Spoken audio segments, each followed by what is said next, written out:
Welcome back. I'm Randy Bueller. I am still joined by Eric Froelich. Eric's kind of on a roll. We've been doing fine. Tom, a little bit salty. I'm sure we'll see him back in the commentary booth next week. I am also trying to see if I For can. sure, but we haven't looked at who he's playing yet. So if he has a bad matchup, we will not see him next week. Fair. Yeah, the 0-3 might sting a little. We'll see. We're not there yet, though. Might just stop caring. So we have that out. Although, yeah, Tom is known for picking up a couple losses kind of early-ish in PTs and then winning 10 in a row. That's kind of just his thing. He's 3-2 all the time, then he top 16s. Fair enough. Meanwhile, I am interested in talking to Rich Shea, who I thought played that match beautifully, especially game 2. So I'm trying to actually line up an interview with Rich Shea for after this match. Meanwhile, I'm excited to see that. So yeah. If even the commentators want me to interview, want to like take my seat to interview Rich, yeah, we'll set that up for after we watch Raptor and Smemen. So this match probably not going to be the most interactive match in the history of Magic. Steve Menendian is playing a Doomsday deck. Josh Utter-Leyton is playing a Storm combo deck. Yeah, so it's basically a race. Copies of Storm main, right? What's that? Menendian, I believe, has 3 copies of Flusterstorm main, so may have a little bit of interaction. He actually has a lot of counters. Yeah, I remember looking at this list after playing against Dave because I actually play him next week. I think he has 3 different hand disruption cards and 4 Force of Wills, 3 copies of Flusterstorm, 3 copies of Mental Misstep, and I think a Misdirection on top of all that. We're looking at lots and lots and lots of counter magic and disruption. So his combo is actually like basically just a 1-card combo. He has Gush and he has Tutors and card drawing, but then he's got lots and lots of disruption. So Raptor's deck is built for speed. It has baubles in it. Literally baubles. Yeah. Josh has taken a mulligan down to 6. Looks like Steve kept his 7 cards. Josh has gone down to 5, but kept 5. That's real rough for a deck that's basically built on, it depends. Enough resources. Well, if he can just get off a draw 7, though, he's fine. Oh, yeah, of course. But he needs to also get to 3 mana. Yes. Which is not a lock. Fair. Raptor, of course, playing a bunch of mana complexes, City of Brasses and Forbidden Orchards, which were real bad against me last week, but definitely work a lot better this week. Sure. I think he was not expecting to see a lot of decks that put a lot of pressure on, and also I was probably a huge favorite to play Oath, which is a large part of the reason I'm pretty sure of why he played 4 Forbidden Orchards and did max out on City of Brass effects. Nice. That he expected. There's a good chance I would play Oath, and there was a good chance that everyone else he played would play Oath. And so Forbidden Orchard was going to be actively good sweet for him, but no, not yet. Hasn't happened yet. So Steve with one of his 2 Moxes. Always a good thing to start off with.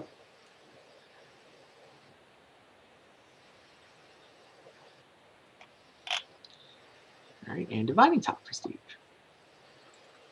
Yeah, Josh cycled through a bauble. He is on a mulligan to 5. Well, he just needs to play Time Vault. Time Vault Mox. Yeah, easy. So fully 10 counters in Steve's deck, plus a Misdirection and 2 Thought Seizes and a Duress. It's definitely capable of disrupting Josh. Josh also has a bunch of copies of things like Duress, right? Yeah. Pretty sure. I know he cast some against me. Yeah, for some kind of hand disruption card. I don't think he has Thoughtseize. I think he's just on 4 Duress. Yeah, Thoughtseize is a little rougher when you're taking all the damage from your lands. And plus, you so rarely want to take a creature in Vintage that Duress is pretty close to strictly better. Especially with this deck. All right, well, here's Tinker. Tinker strong. Steve should definitely fight this if he can. I don't think Josh doesn't have a Colossus, right? So this is a memory jar that he's trying to get? I think it's Time Vault. Oh, sure. Time Vault with the key in play. That'll work. Oh, he does have Blightsteel Colossus. He's got all kinds of options. Really? I thought he was totally all in. Yeah, he does have Blightsteel. Interesting. Yeah, you don't always see Blightsteels in these lists. No. I mean, they're both basically the same thing. They both win the game next turn. Should they stay in play. Yeah, the Vault has the advantage that he might have a land that we don't know about, in which case it would win on the spot. But Steve doesn't want to find out any of these things, discards a Gush in order to stop it with Force of Will. Now Josh is down to what? 2 cards and 1 mana. Two cards, 1 land, and a key with a terrible picture that's not doing anything. Not a fan of the modern card frame Voltaic key, Eric? Oh, the frame is fine, but it's supposed is that even a key? What is? I guess It's a I metaphor. like the old one. The missing piece to every puzzle. When you're, I mean, of course we've both been in this game for a long time, and for someone like me who watches as much coverage as I do, and how many times I've watched Maher versus Finkel, Tinker Mirror at World's Finals, That was a seeing good. Voltaic keys going off the Phyrexian processors, and the old Colossus. No, I can't use another Voltaic key. Sorry, just can't do it. I won't do it. I refuse.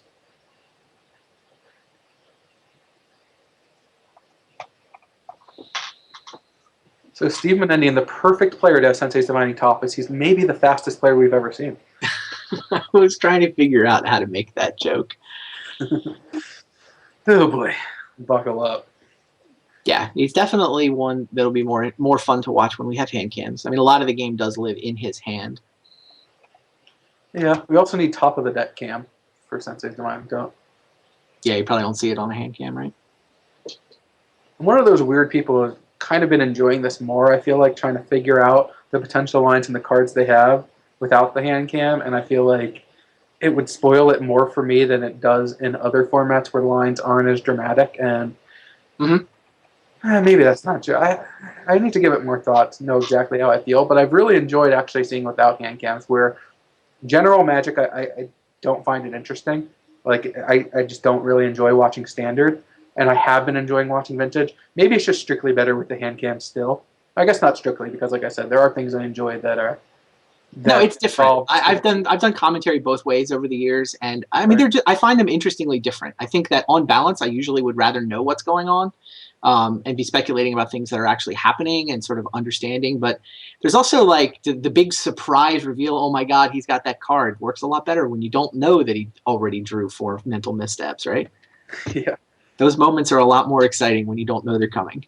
All of your most famous calls involve not knowing what card is going to come off the top of the deck. No, the Lightning Helix. Well, yeah, Lightning Helix on the top Helix of the deck was set up by hand cams. Well, I understand that had to happen, but the Lightning Helix still had to come off the deck. It's not like Royal passes the turn, he gets charred, and he untaps and Lightning Helixes him. You're like, all right, well, cool. Like, knew that was happening. It's the dramatics of like, oh, the Lightning Helix, like, oh, the 4th mental misstep. Those are cool things. Those are moments you can't get when you have perfect information, but you know, it is cool that you can talk about everything that they're thinking about with perfect information. So it goes both ways. Probably favored towards being able to see the hand cams, but I guess I felt like I needed to note that I have been enjoying it quite a bit for not seeing hand cams, which is I appreciate that. Which is rare. I feel similarly. I'm glad to hear that. Steve has cast a Time Walk. I mean, I gotta feel like he's about ready to go for the kill, right? I mean, he doesn't really want to let Raptor untap and potentially have something. I mean, Raptor might just sit there drawing nothing for 3 or 4 turns, but you don't want to risk that if you don't have to. Can I show a text on screen? I literally just got texted by Raptor saying, "Can you text me when it's my turn?" That's funny.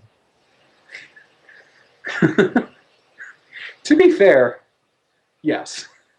I forgot we were still on like top phase. Oh boy. Yeah, Steve cast a Time Walk. Now he's got a Divining Top.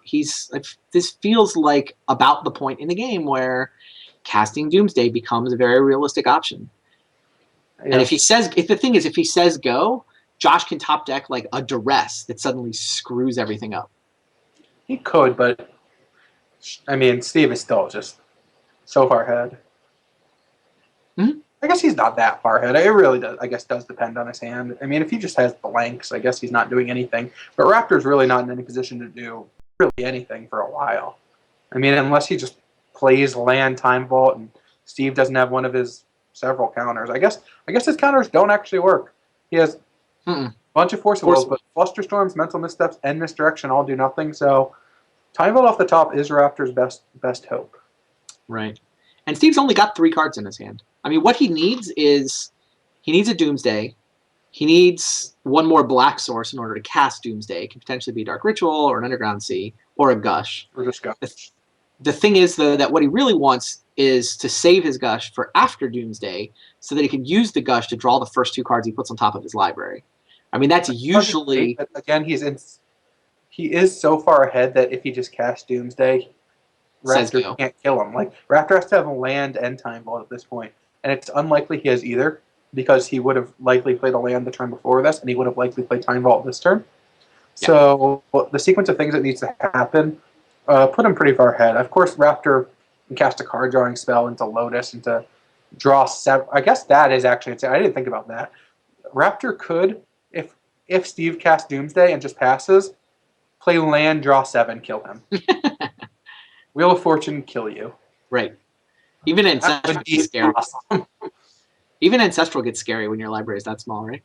Yeah. Ancestral targeting you. Well, that would have been guess if he didn't have Time Vault, let's say, in his deck and got Memory Jar and just sat on it to like, all right, well, you can't Doomsday. Wow. Well, Steve has to go get the 1 Hercules, right? That's basically what Dave Williams did to him. All right, here's Dark Ritual, so that's almost certainly Doomsday. Right, Williams played a Null Rod. Get the Hercules. You can't Doomsday for it because you could just Memory Jar him. Oh, that's true. Yeah, it's even worse than the Null Rod. So against Dave, he got to do exactly that and could go get Hercules. Although, I think he had to go get Hercules and cast all his Moxes, but of course... Yeah, exactly. He needed to mana from his Moxes and his Lotus, so he put Hercules on top, said go, drew the Hercules, bounced the Null Rod, and then then had the mana he needed to finish winning. Well, here's Dark Ritual for Demonic Tutor. So shuffles off the top and gets him whatever he wants. Did not tap the Sapphire for that, so he's got a black floating, 1 black floating, not 2 black. Yeah, so could be looking at Gush Doomsday. We could be looking at, I don't know.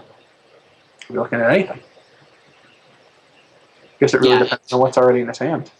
I think what we're looking at is that Steve's winning percentage went from 95% likely to 99% likely. I think he might have been low on both estimates, but yeah, sure. What's that? I said I think both estimates might be low, but yeah, sure. Sounds pretty close to right. All right, Ancestral, sure. It's a good card. Did you just tutor for Ancestral? He might have. He might just be down raw resources, right? He needs it seems like a 1-card combo, but having BBB isn't trivial in Vintage. Yeah. So it's kind of like you got to have some mana, and then you prefer to have a way to jump start straight into that pile without having to say go. Yeah. It's just blue and black. There are not actually that many hands, I feel like, where you would cast the Dark Ritual first. Like, if you had the Gush in your hand, and you were going to Demonic Tutor for Ancestral, let's say that happened, I don't know, of course, what was his hand. Yep. Would probably hold the Dark Ritual. And then just replay the Underground Sea and then Ritual, but interesting. All right, so Raptor's 2 cards. One of them's going to go. Yeah, I still feel like Raptor has a couple % chance here. Like, it doesn't seem like he's going for the kill. He just, he took Mind's Desire out of his hand. The last card in Raptor's hand is a Lotus Petal, so he can cast to draw 7 should he draw 1. He's got the 3rd mana in the form of a Lotus Petal. Sure. It is also signaling that Steve likely has a Flusterstorm or Force of Will type card. Although Flusterstorm is great against Mind's Desire too. You'd have to do so much to cast Mind's Desire. He's more than a Lotus away, so.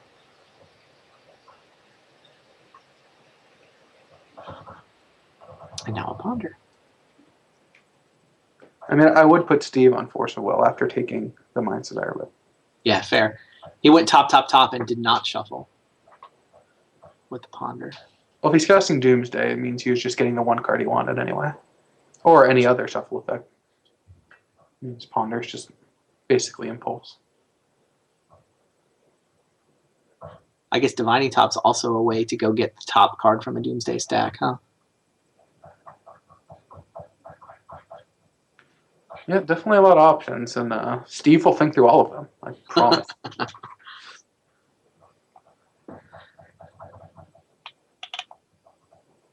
Alright, so not actually sure he needed to use the Ritual that turn. Kind of interesting. Wow, top deck Burning Wish. So he can Burning Wish for maybe a Shattering Spree. He's only got the Lotus Petal for mana. So he's either going to Burning Wish for something, or maybe just Burning Wish for a card for next turn. Can Burning Wish for Thoughtseize. Could Not wish really for exciting, though. Thoughtseize. But I mean, then you're just sort of delaying the inevitable. Like Steve's going to win 5 cards in his hand, a Divining Top, and Yeah, you've you can got Burning Wish. I think Burning Wish for Yawgmoth's Will and hope that something good happens next turn is completely reasonable. Yeah, that's what I was thinking. You're either Burning Wishing for something to disrupt Steve right now, or you're Burning Wishing for a spell to cast next turn on the But even off Yawgmoth's chance. Will next turn is so unexciting. Like, he gets to play Mana Crypt, but he has to draw a mana source to be able to... No, I guess he doesn't. I'm sorry. He can play Bauble. Yeah, actually, if he gets Yawgmoth's Will, he plays Petal, sacks it, cast Yawgmoth's Will, cast Petal, cast Mana Crypt, Yeah, he can cast tinker. Bauble, sack Crypt to cast Tinker. Yeah. And if he draws a land, he just wins. So he's basically just, and he did in fact get the Yawgmoth's Will. Okay. So he's basically said to Steve, you really ought to win now, or knock have this a card out counterspell. of my hand. Any counterspell, well, not any. A lot of your counterspells will do. Flusterstorms and Force of Wolves are going to be very good against this line. I think it's the right line for Josh, though. Oh yeah, I mean, if Steve has no card drawing, no way to do anything, and no counters, Josh wins next turn. Right, but if Or- Steve has any of those things, you lose anyway. You may as well cash in your couple of % chance, right? Again, we're stretching a couple percent, but sure, yeah. I mean, you have to take the line that gives you outs, right? I mean, this game started on a mold of 5. His Tinker didn't go well. It just is what it is. I mean, Mystical Tutor means this game's over, right? He's showing Yawgmoth's Will. Sure. Yawgmoth's Will with Gush, Demonic Tutor, Dark Ritual, Time Walk, Force of Will, Black Lotus. Yeah. You probably Doomsday first. No, Yawgmoth's Will first. I don't think... No, he doesn't have to Doomsday at all. He just gets to win with Tendrils right now. That's probably... He plays Yawgmoth's Will, Black Lotus, all this card drawing, Dark Ritual, Demonic Tutor for Yawgmoth's Will, and that's it. It should be 8 spells. Or, I'm sorry, Demonic Tutor for Tendrils, as I said. He just kills him. It does seem like he can cast 8 spells and Demonic Tutor for Tendrils. Right. He's already at 2 spells and hasn't even used mana yet. And he has Gush.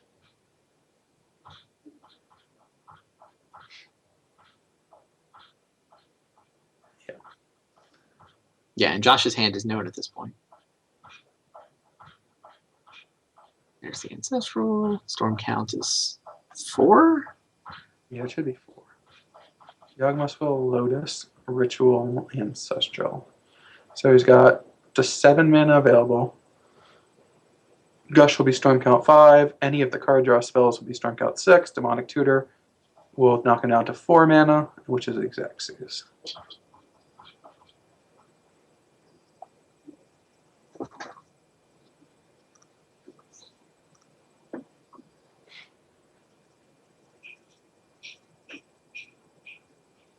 And we're going to showboat a little bit. Of course, tactic used by Chris Pakula tonight with lethal damage against David Williams with 3 Sphere effects in play. Dave only having 3 lands out. Could have just attacked and killed him. But no, I'll cast Darksteel Juggernaut first so that I could say I cast it. It's classic Pakula. Holy Pakula. So now we get to see all the sweet things this deck can do, even though it's completely irrelevant. Oh, it's nice that Josh has a mind graveyards with count so that we can see the storm count. Oh wow, he Demonic Tutored for the fast bond so that he could go off more instead of just killing him. The Orc.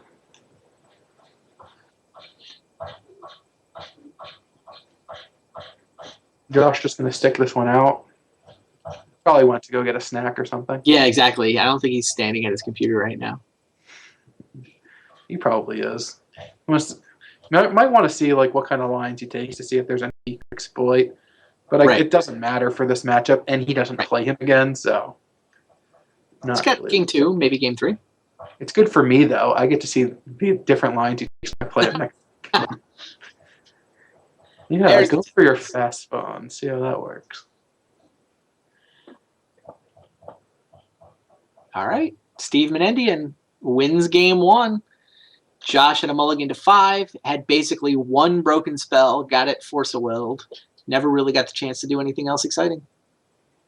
Never got a chance to do anything else. Just basically, period. His Burning Wish, the Burning Wish came a turn or two earlier, and Steve didn't have anything and couldn't go off. The other question is whether Steve could have just gone off if he needed to, which he likely could have. I mean, he showed us so many cards at the end that it seems likely. Now, what happens to this matchup after sideboarding? Josh doesn't have very many sideboard cards because he's a Burning Wish deck, so a lot of the sorceries just need to stay there. Right, and his cards just aren't good. Well, I mean, he's basically got Ancient Tombs for the Shops matchup in his sideboard. Right. And I don't mean his cards aren't good. I mean, they don't do anything in this matchup. I'm saying, Steve's not playing a deck that relies on artifacts, so things like Nature's and Ancient Grudges are just not, they're just not Josh is basically, Josh's sideboard is basically Burning Wish targets plus a plan to try to beat the Shops deck. So he shuffles up his base 60. Pretty sure about that. I guess he could, in theory, he could board out the Burning Wishes if he thinks they're too slow and board in Tendrils. Empty the Warrens. Yeah, I guess, Burning Wish is just better. I mean, I just think he's boarding in no cards. I'm not sure Steve's boarding much in either. I mean, Steve's got anti-dredge cards. He's got anti-shops cards. He's got anti-counterspell cards. And none of those things are relevant to this matchup. Raptor's deck is a lot faster than Steve's, but Steve's deck just has so much disruption in it. Right. The Flusterstorm's tough to beat. Of course, Raptor, I think, is the full 4 Duresses and can Burning Wish for Thoughtseizes, so he's got answers. Sounds like the game is back up. It is.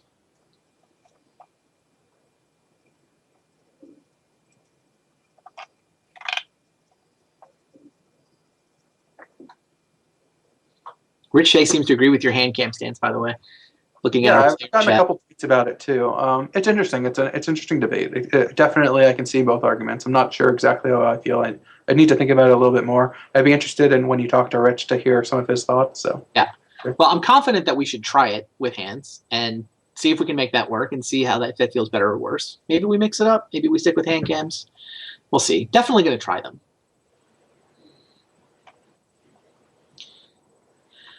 Josh with the Forbidden Orchard that has no oaths to go with it.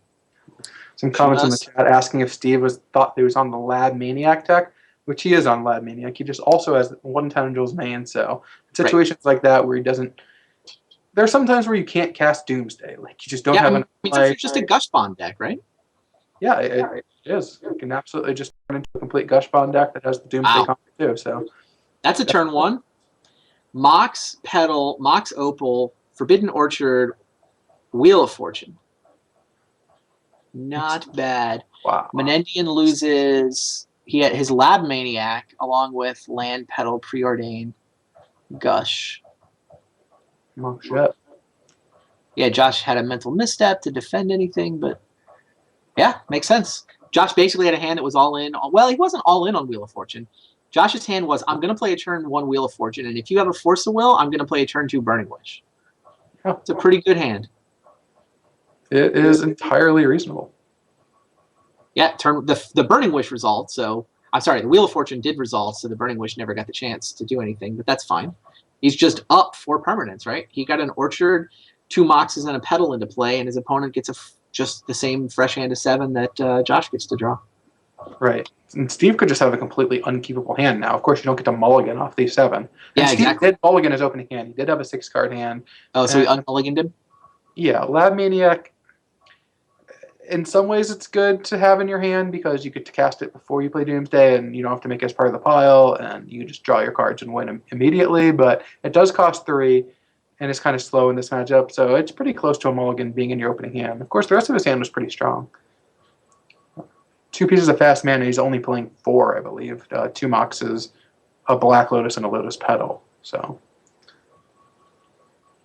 you will get a bit of a clock, though. Crunching in.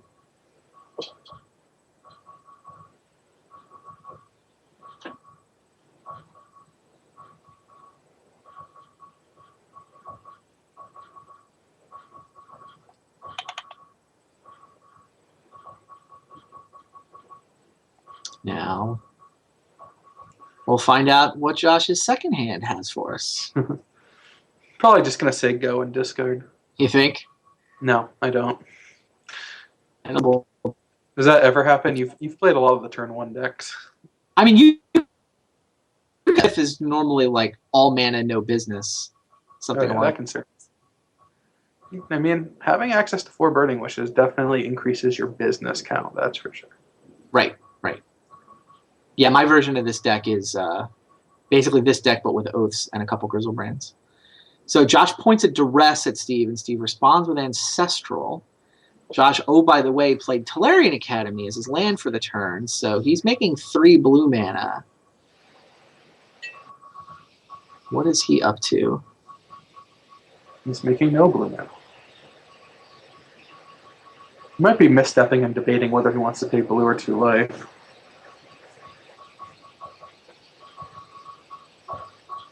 Not sure.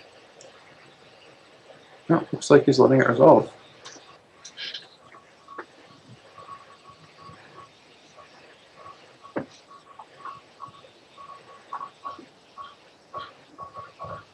Yep. Ancestral resolves, and now maybe he had it before, maybe he didn't, but Menendian has misstep to stop the duress.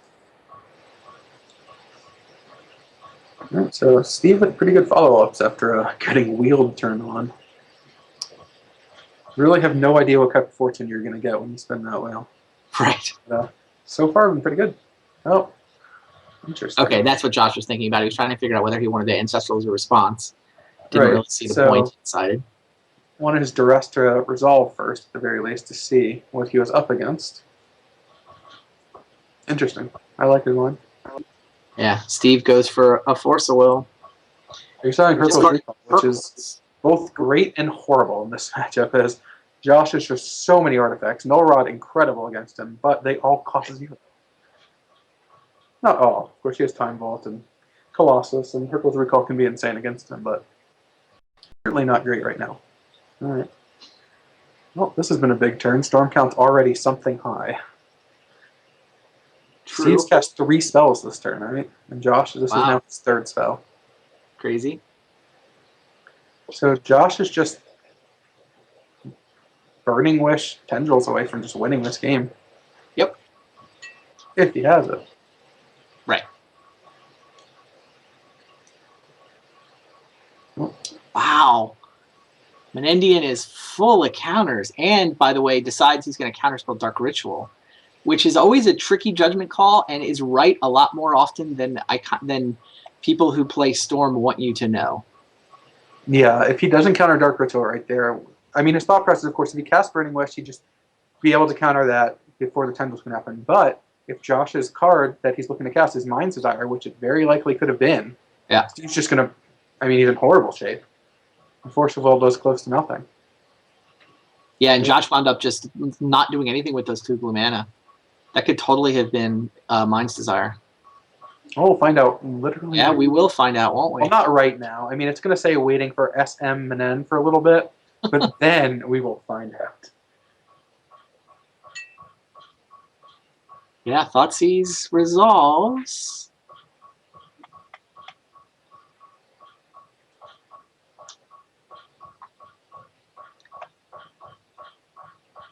What is it going to get? Steve's hand off of this Wheel of Fortune was exactly where he wanted to be. Ancestral into 3 counters into Thoughtseize. Yep. And he even has the clock thanks to Forbidden Orchard. And Mind's Desire there probably would have won the game. I wonder if that's what it was. It is extremely likely, although could be other things. Could have been Bargain. Does he play Bargain? I believe he plays Bargain, yeah. I mean, could have been Necro as well.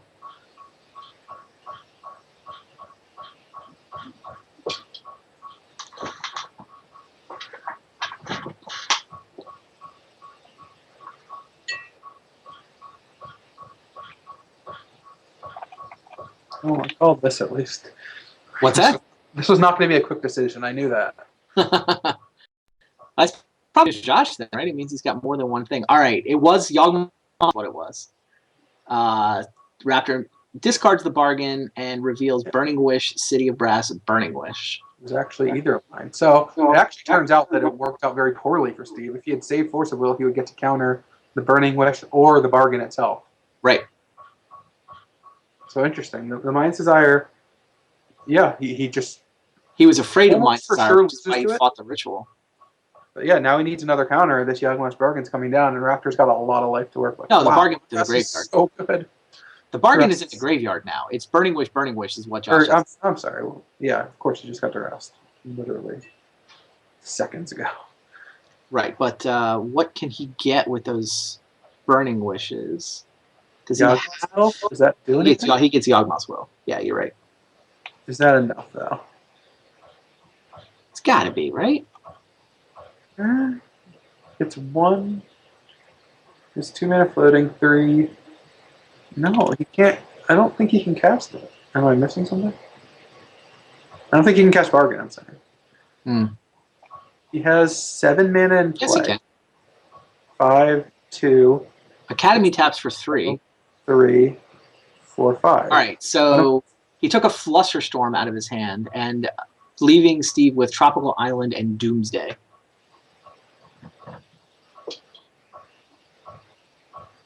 All right, Academy taps for 3. His other 2 lands are 5, 6, 7. Burning Wish is 5. Yawgmoth's Will is down to 2.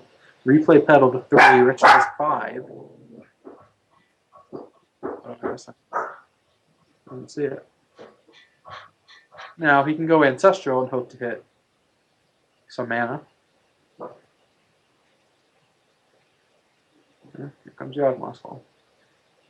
I mean, either way, it's going to get some value out of this, but yeah. No, it has to. That's the card to get. There's no question that's the card to get. I'm just trying to figure out whether he can get the Bargain into play.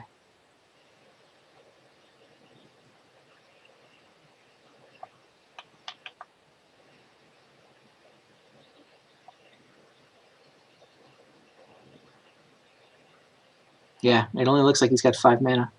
Wonder if Josh realized that he was going to be 1 short. So well, I mean, he can wheel. He can Ancestral. He could say no. Steve has nothing in hand. Tropical Island Doomsday doesn't even have 3 black, let alone doesn't do anything. He could just say go, untap, and then do it. That's not a bad point. Of course, Steve's deck has a lot of counters, but Force of Will is not live. Mental Misstep doesn't do much. Doesn't do rest before doing anything anyway, so he's still gonna get his Ancestrals off and Dark Ritual. I think that's what Josh is thinking about, and I think he's gonna say go. I agree with you. I certainly agree that he should say go. I mean, if he goes for the Yawgmoth's Will here, he's basically gonna Ancestral and hope the top 3 help, and then Ritual in the yard, and then wheel if he doesn't come up with anything better. But if he resolves Yawgmoth's Bargain, he'll win on the spot. Right. He's gonna take a few extra damage, but he's got still have plenty of life to work with. All right, no, he's going for it. Not waiting. Oh, he sacked Lotus Petal. I guess he doesn't need Lotus Petal. He can still just untap him. I mean, his Opal turns off and his Academy gets less mana, but this is interesting. I don't agree with the line, but it's certainly reasonable. Yeah, no, it's definitely reasonable. It could easily work. I feel like he's going to need help. I think Ancestral is the next card. Did he tap? I think he needed to tap the Pearl also so he'd have another colored mana. I'm not sure if it matters, but it's. He gets black mana. He's going to Dark Ritual. Is he just wheeling? He may be taking the Doomsday. Ancestraling, bobbling, and being done. I really think he wanted that other colored mana. Mox Pearl being the only thing that basically produces colorless. Mm. That would allow him to, cast Burning Wish, or also, just have things available with the Ancestral.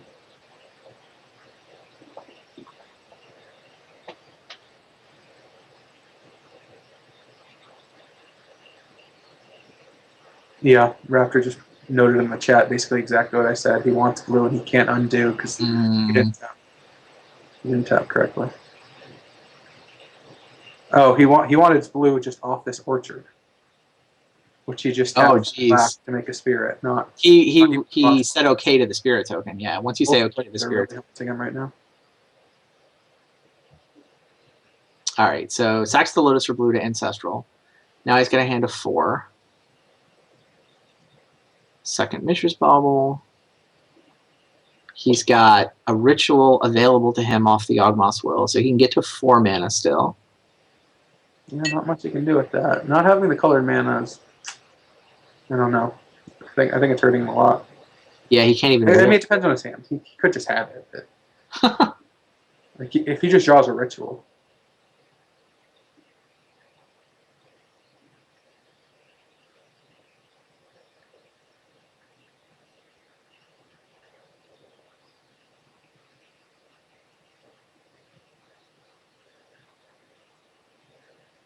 Well, he is going to take the Doomsday. I mean, he's still in really good shape in this game. I mean, he's in really good shape in this game. I mean, his opponent has nothing but a tropical island. Oh yeah. Couldn't make 3 black mana even if he top decked his signature card Doomsday. And Josh is going to get to draw a couple cards off the bauble. He's got 3 in his hand. I mean, this Yawgmoth's Will feels like it could have, should have maybe been able to do more here, but he's still a decent chunk ahead. Yeah, the misclick definitely hurt him. He could, at the very least, have cast Burning Wish. So, yeah. And either way, like if he casts a Burning Wish, it means that next turn. I mean, Steve's already down to 12, so he could have just on his turn Burning Wish Potential said go. He's going to have 6 cards to work with, which is just automatically better than the spot he's in right now. Mm-hmm.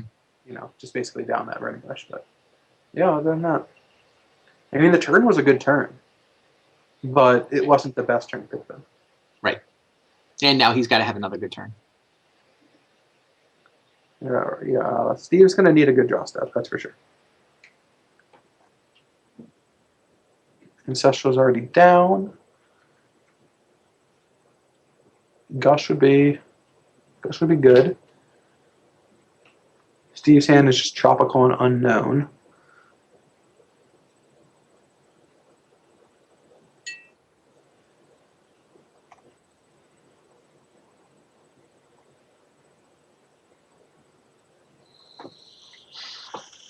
Raptor also knows whatever. Like, we don't know what card is in Steve's hand, but Raptor does from the bauble, right? He actually knows what card's in his hand and what Steve is drawing next turn. As he used a bauble on his turn, and, well, sure. Of course, it's got to be Gush. Gush into Preordain. Probably looking for a Duress type effect. And maybe a Flusterstorm, too, if he can get it. Oh, the Gush or some combination, as now he's working with a lot of cards all of a sudden. So yeah, I was pretty sure that Gush was the best card that Steve could draw, and there's Duress. Jeez. Right. Gush into Preordain into Duress. Wow, so if he'd said go with our plan of just saying go with Yawgmoth's Will in hand, would not have worked. We would have gotten our Yawgmoth's Will Duress. It's true. Yeah, Josh's line's better than the one we recommended. Well, not so sure this line is working either. This line has to still win for it. I mean, there are, of course, problems with taking that line, but there's not a lot. Josh is... Well, I want to see what else is in his hand before I decide who I think is the favorite here. It's going to have to be something good. He still has a bauble draw to come, right? Which is nice. So, yeah. I can't imagine this game is not close either way. I guess if Steve's hand is all blanks, and Raptor's got to be a decent favorite. And we know 2 of his cards are lands. Voltaic Key, Duress, Burning Wish is what's left. Menendian deprived him of a Vampiric Tutor. Sure. All right, so I do think that Josh is still a favorite. There's not a lot left for the Burning Wish to get, though. Steve his tried both cards on the Preordain at the top. Oof. Yeah, I mean, some people play diminishing returns in the sideboard of their Burning Wish deck. Like, say you have a draw 7 effect that you can go get to kind of get started off to the races. Josh does not have that. He does have an Empty the Warrens in addition to the Tendrils. But, I mean, Yawgmoth's Will is basically the backbreaking card. There's not a great second target unless you're grabbing a victory condition. True. Yeah, people are asking about the numbers, by the way. We are putting the top 25 rankings for all the players. We have 3 ranked players in the Super League right now. Josh, Eric, and Tom. Josh and Tom happen to be just tied for 9th right now. I'll pass them soon. You're working on it? I need a tournament first. That would help, right? We're currently in the phase. Every tournament I've been allowed to play so far this season, which is 1 GP, me and Luis. You going to Salt Lake City? Absolutely. Cool. Been fiending for a GP. That makes sense. And it's real close to me. Yeah. Yeah, I'm covering the Community Cup, which is coming up next weekend. But then I don't have another event until the Pro Tour. Well, the weekend after this. Next week. Right. It's not this coming week. It's a week and a half from now. Yeah. I'm sure there will be a lot of people tuned in for that who are watching currently. I know I'll be watching. Yeah, the cons pre-release bit is going to be tricky. Mm-hmm. I mean, it's certainly cool, but I don't know. Doing commentary on cards I've never played with will be a challenge. Yeah, that's definitely new. It's how I feel sometimes with Vintage. Fair. Burning wishes for Tendrils of Agony here. So that's enough mana, right? What's the storm count?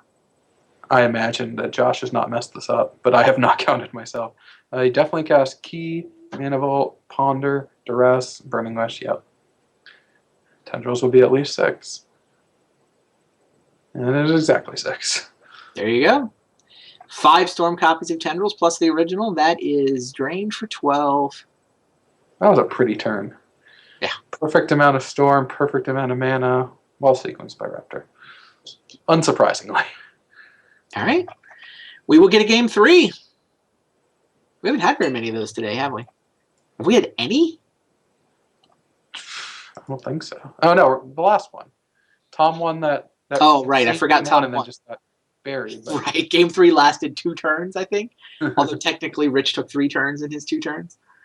I don't agree with technicalities. Tom lost on turn 2.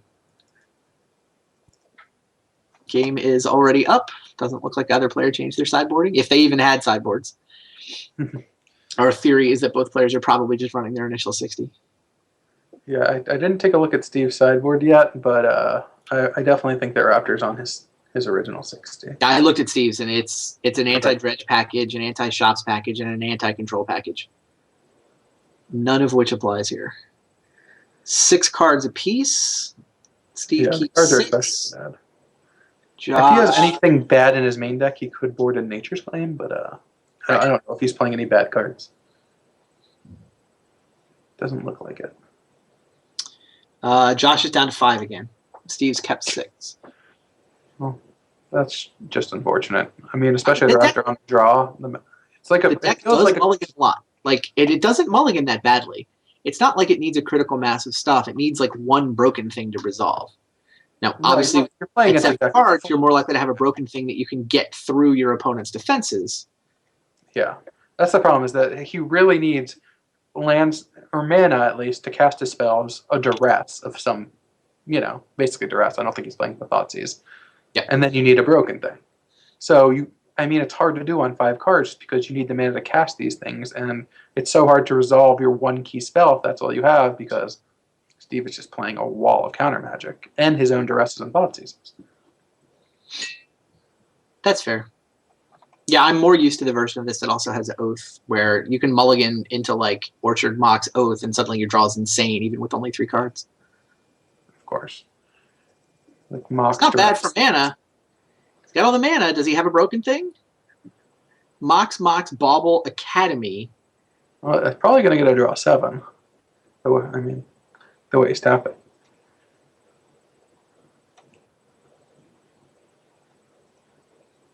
In which case, he's in good shape. It has to be, if it resolves. All right, Burning Wish. Yeah. Now there are no draw 7s there. No. What can he get? Empty. He can get balance. He can't be sandbagging. No, it's balance. You balance to like 1 card. Oh, yeah. It's great. It's a good point. Yeah, you balance. Balance is you discard 4, please. Yeah, I can say that there are not many times I've balanced for the just discard. Don't kill a land. You know what would be interesting if that happens? If Steve sacks Delta and fails to find to kill Academy. To kill the Academy? Yeah.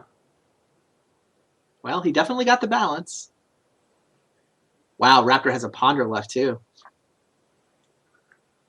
So his one card is going to be the card of his choice. Yeah, but he's not going to have a shuffle effect if he keeps them all on top. So it's not quite the same tutor that it would normally be. But assuming he has if he has a 0 drop, which he doesn't. Yeah, I think he was hoping to find a Mox or something so that he could balance the actual 0 cards. Yeah, of course. Black Lotus would be fantastic. Sure. But he'll settle for balancing to 1. Now, you're right. Steve had the option to balance them to 0 lands, but he's not going to do it. Or, Flusterstorm. Wow. That's the Burning Wish Resolve, just because even if Raptor is sandbagging the mana, like a Mox, which is pretty unlikely when he's got Academy out, it's just not a play that he's likely to make, although it certainly could be the case in this type of game where if he thought that Steve had Force of Will, but even then he can just Force of Will the Mox, so it really doesn't do anything. But because Flusterstorm, of course, has Storm, it's going to counter all the copies anyway. There's no reason to counter this Burning Wish.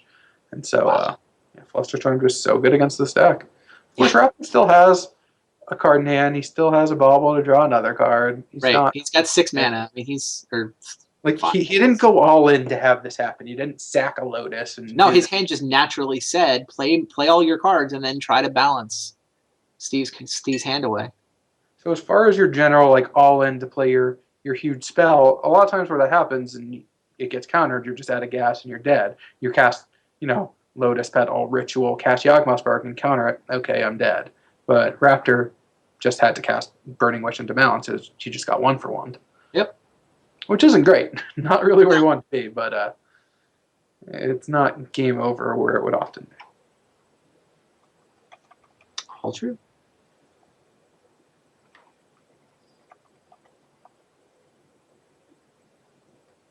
Now, of course, he's facing a deck with tons of disruption and a bunch of cards in hand. But Raptor gets to quote-unquote refill back to 3 cards if he wants. He may have a shuffle effect either in his hand or on top, and he's holding off the bauble because he doesn't want the 3rd card down. The bauble's also making mana via the Academy. True, yeah. Yeah, I guess he knows what his top card's going to be anyway, so gets to plan it out pretty well. All right. What did you find off the Ponder? Just draw 7. Yeah. Wheel of Fortune. Well, that's definitely another reason to not sack. Yeah. Bubble. Does Steve have a Force of Will? And want to use it? Yeah, drawing 7 for Steve is not necessarily the worst. I don't know. Right. I honestly don't know how good or bad it is for him. I imagine if he had Force of Will, he has to cast it because, it just seems. Yeah, it's probably better for Josh. Josh has mana floating. It's his turn. I think he would fight. But this is not that bad. The question is, what does Josh have in his hand? Yeah, Steve's hand wasn't exciting. Tendrils, which really doesn't do much. Mental Misstep, which is good, not great. In this matchup, sometimes it's great, but certainly not against the board that Raptor was presenting. And, of course, Gush is very good.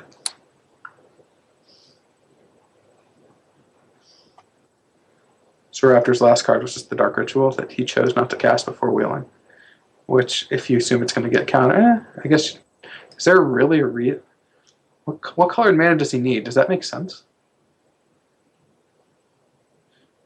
I guess if he just assumes it's going to get countered. I think he was hedging against it getting countered and him drawing like a Necro or a Bargain or something. I guess if his top card is something like Necro, which he already knew what it was from Ponder, it's certainly right, but it is interesting. It's not a play that you see often either way, that they don't cast the Dark Ritual before casting the draw 7. Right. Yeah, he was definitely worried about getting it forced. Yeah, but if your top card's it's close. If your top card's a blank, you really only need a land to cast any of your 7s or your 6s anyway. Your Yawgmoth Barbie type cards. It's interesting. I don't know. But yeah, now you're also facing down an opponent who has a top, multiple lands, and 7 cards. Ooh, here's Burning Wish. What's the storm count? It's a lot, but he still needs mana. It's 3, according to Tendrils. Yeah. He wishes he'd cast his Dark Ritual now. Oh, yeah. Yeah. Yawgmoth's Will would be really good here if he just gets Thoughtseize. Okay.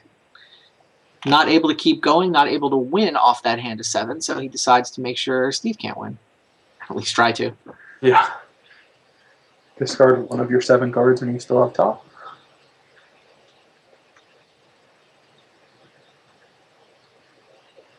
But yeah, Raptors mulligan to 5, and now he's got 6 permanents in play and still has 4 cards and can draw a 5th when he needs it. So definitely undid a lot of the damage, but Definitely. Far from out of the woods when you're facing a down 7 cards yourself. So.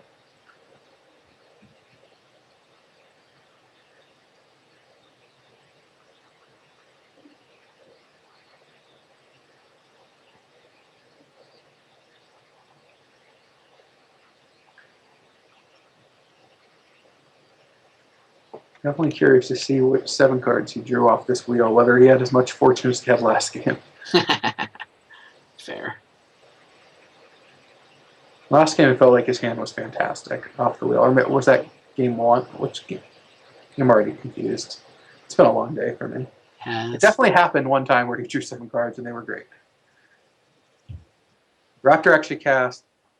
I countered the Time Twister last match with my Curse Catcher, and he untapped and cast Windfall for 5. And my 5 cards were Force of Will, Flusterstorm, Mental Misstep, Wasteland Blue card. Wow. Just like, what? Like, this is unreal. My hand was so bad, and now it's so good. Or actually, there may not have been the extra blue card. There was a Null Rod, and then I drew a blue card. So I just had like 3 counters up in Null Rod and Wasteland. Like, okay, I'm not losing this game. And I had a bunch of tokens from his Forbidden Orchard. All right, so takes the duress, leaves Hurkyl's Recall, Flusterstorm, Gush, Thoughtseize, Petal, Merchant Scroll. No lands in the 7 cards. But he does have Gush, he does have mana from Lotus Petal, and takes duress, leaving still the Thoughtseize and the Flusterstorm. So, interesting. Yeah, He's going to get Thoughtseize immediately. No big surprise there.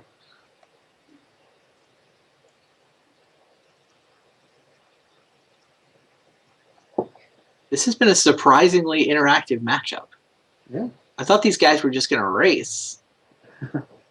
Well, Steve's deck doesn't do a lot of racing. It actually is a ton of interaction. Yeah. Yeah, no, you're right. It's blue-black control with both. Absolutely. With some Gush Bond, with some Doomsday. That Flusterstorm looks really good in Steve's hand right now. That is true.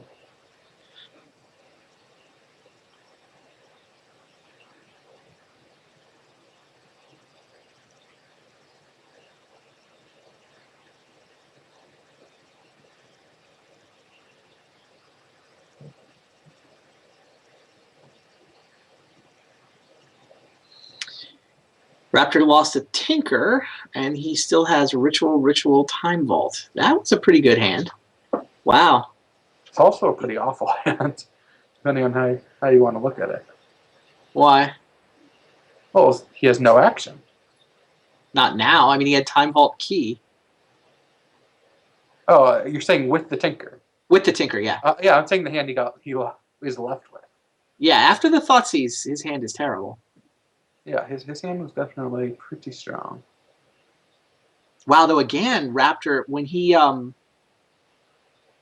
Burning Wish for Thoughtseize there to set up a win on this turn, ran into Thoughtseize and Duress. That's a really bad beat for Josh. Steve doesn't play max of either of those. He has like 2 Duresses. Yeah, 2 Thoughtseizes and a Duress, and he had 2 of them in his hand. Josh was set up to untap and set up Vault Key, take all the rest of the turns. Yeah, Josh definitely got unlucky with I mean, that. Josh could, for example, have Burning Wished for Yawgmoth's Will and just like ritual, Yawgmoth's Will, ritual. Like he could have had a million mana and just gone for something on his turn, but he was worried about Force of Will and he was playing around Force of Will that Steve did not actually have. Yeah, I think Josh is lying. Oh, I didn't necessarily love it last time, and it worked out pretty well for him. I definitely think he was right this time because he gets to. Yeah, what are set the up odds he's going to have two of those three? There's only Exactly. 3 discard cards in his entire list. And if he doesn't have 2 of them in his hand right now, well, I mean, I guess Force Force is going to take care of things too. Also, he could have Mental Misstep and he could have Mental Misstep Duras, Force of Will Duras, Duras Thoughtseize. There are a lot of combinations you can have. No, Misstep doesn't do anything. You play a Time Vault and you tinker for the key. Counter Thoughtseize. He has Mental Misstep Duras, and he can counter it. Sure. But I mean, it doesn't bust up his ability to go Vault Key.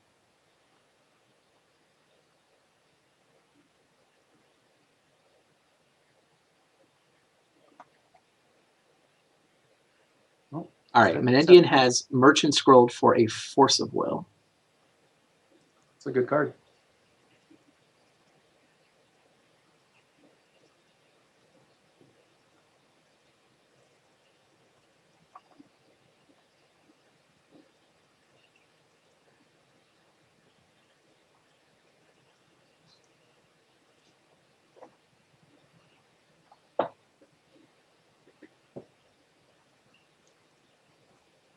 Here's the Time Vault.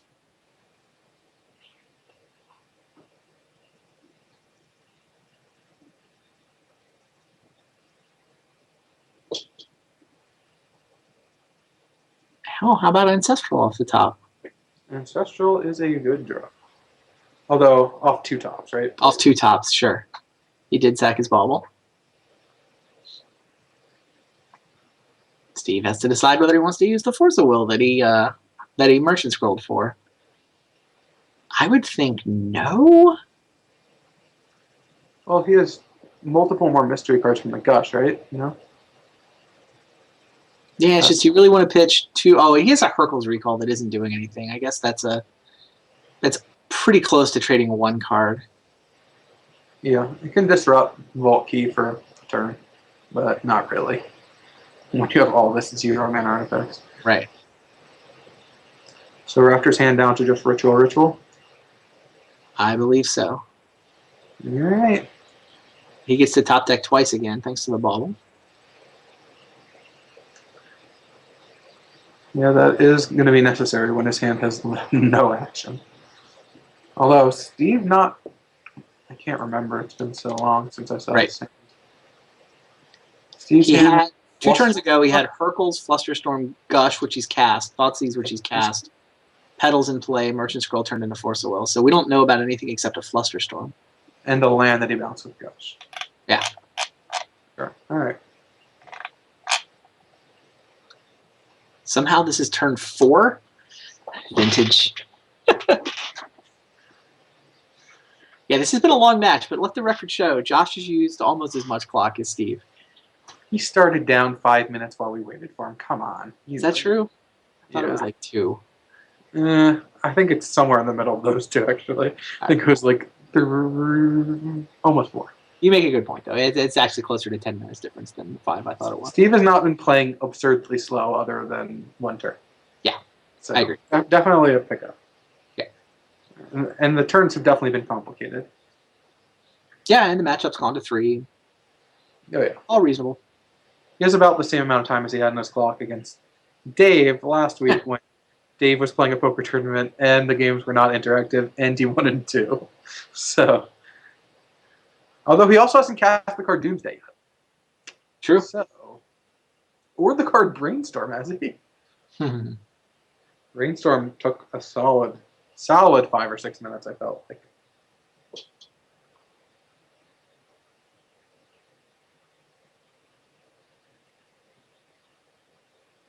Yeah, this is actually the one matchup I feel like or the one person, Raptor, whose hand I want to see.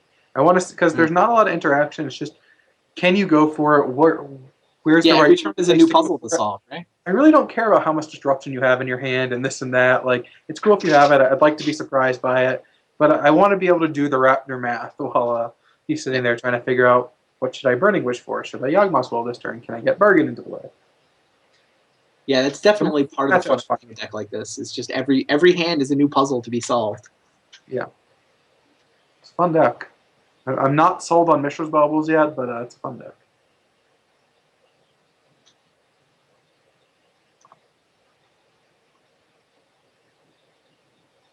Yeah, the one nice thing I've seen the Baubles doing, I mean, they could be Gitaxian Probe, which would get you the card faster.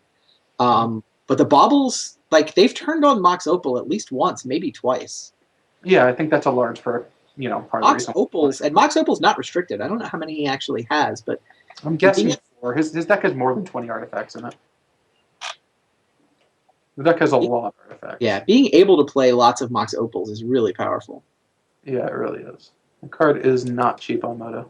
3 Mox Opals he's running. Sure. And 1 Chrome Mox. Which is also not restricted. You can run multiples of that one, too. It stings a little to remove the spell from the game.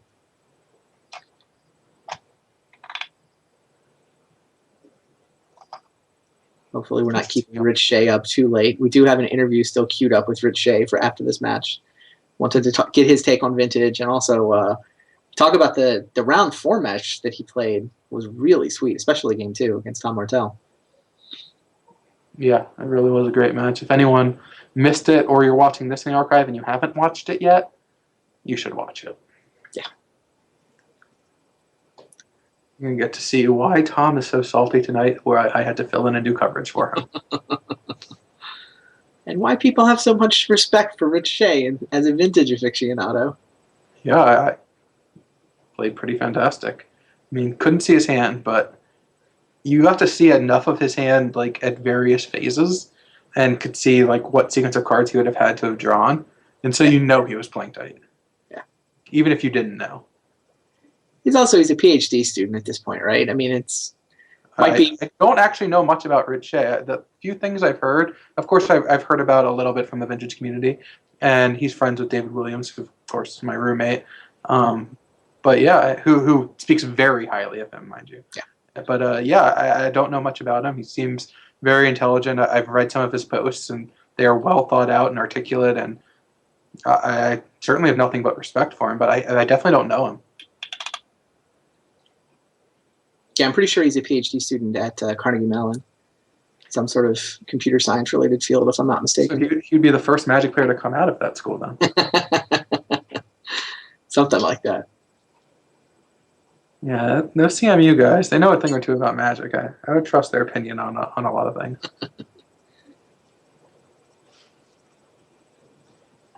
No overlap with the Team CMU that I was on with Lauer and Turian and Cuneo at all. Yeah, the original. CMU Prime. Now it's CMU the Pantheon. Nice. All right. Steve's been trying to set up a turn with Divining Top. He's got to be worried about Josh's ability. If Josh draws anything, he's got the rituals. Yeah, if Josh could get to his Yawgmoth's Well, he just wins the game. So 60-minute clocks are the biggest we can have, huh? Yeah. Okay, just checking. We're a couple turns away from that being in jeopardy. Vampire Tutor, which both gets him a good card and also shuffles off the top. Yeah, both of those are useful.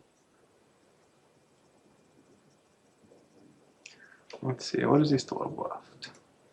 So he hasn't cast any of his like real powerful cards. He's not cast Fast Bond, Ancestral, Time Walk.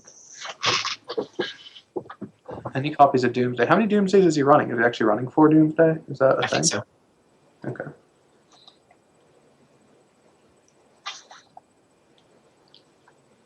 Yeah, 4 copies of Doomsday. Sure. There's Doomsday.